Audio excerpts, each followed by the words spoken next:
വിലവർദ്ധനവിൽ നിന്നും 100% പരിരക്ഷ.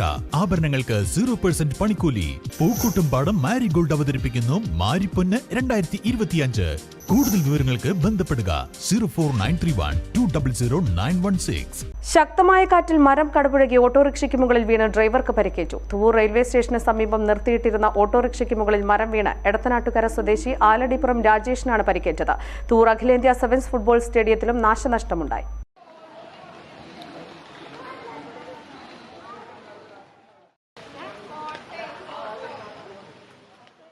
ബുധനാഴ്ച വൈകിട്ട് 4:15 തുവൂർ മേഖലയിൽ മഴയോടൊപ്പം കാറ്റ് ആഞ്ഞുവീശിയത്.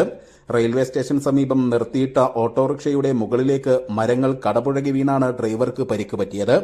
എടത്തനാട്ടുകര സ്വദേശി രാജേഷിനാണ് പരിക്കേറ്റത്. റെയിൽവേ സ്റ്റേഷന് സമീപത്തെ വീട്ടിലേക്ക് ഓട്ടം വന്നതായിരുന്നു രാജേഷ്. ഓട്ടോറിക്ഷ പൂർണ്ണമായും തകർന്നു. സമീപം നിർത്തിയിട്ടിരുന്ന പരപ്പിനിയിൽ സുനിലിന്റെ സ്കൂട്ടറും തകർന്നിട്ടുണ്ട്. ഏതാനും വീടുകൾക്കും കേടുപാടുകൾ സംഭവിച്ചു. തുവൂർ JSC അഖിലേന്ത്യാ ഫ്ലഡ് ലൈറ്റ് സ്റ്റേഡിയത്തിലും നാശനഷ്ടമുണ്ടായി. ഫ്ലഡ് ലൈറ്റ് ടവറുകളും ഒരു സ്റ്റാളും കാറ്റിൽ തകർന്നു. അതിന്റെ ഫലമായിട്ട് സമീപപ്രദേശങ്ങളിൽ മരങ്ങളും മറ്റൊക്കെ കടപുഴകി വീണിട്ടുണ്ട്. അതുപോലെ തന്നെ നമ്മുടെ അഖിലേന്ത്യാ ടൂർണമെന്റ് നടക്കുന്ന നമ്മുടെ സ്റ്റേഡിയത്തിൽ 2 ഫ്ലഡ് ലൈറ്റ് ടവറുകൾ തകർന്നു വീണു. അതുപോലെ നമ്മുടെ സ്റ്റാള്, ഇവിടെ ഒരു കച്ചവടം നടക്കുന്നുണ്ട്, ആ സ്റ്റാള് തകർന്നു വീണിട്ടുണ്ട്.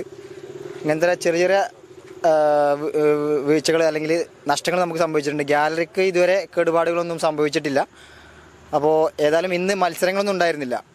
ഇന്ന് നടക്കേണ്ടുന്ന മത്സരം കാഞ്ഞങ്ങാട് കളി നടക്കേണ്ടതുള്ളതിനാൽ ഇന്ന് മത്സരങ്ങൾ മാറ്റി വെച്ചിട്ടുണ്ടായിരുന്നു. അതുകൊണ്ട് ഇന്ന് മത്സരങ്ങളൊന്നുമില്ല. ഇനിയൊരു 3-4 ദിവസത്തേക്ക് നമ്മൾ തീരുമാനമായതിനു ശേഷം മാത്രമാണ് ഇവിടെ കളികൾ പുനരാരംഭിക്കൂ എന്നുള്ളതാണ് കമ്മിറ്റി അറിയിച്ചിട്ടുള്ളത്. പാണ്ടിക്കാട് പുക്കൂത്ത് കുന്നുമ്മൽ നാസറിന്റെ വീടിന്റെ ഓടുകൾ കാറ്റിൽ പറന്നുപോയി. News bureau, Pandikkad.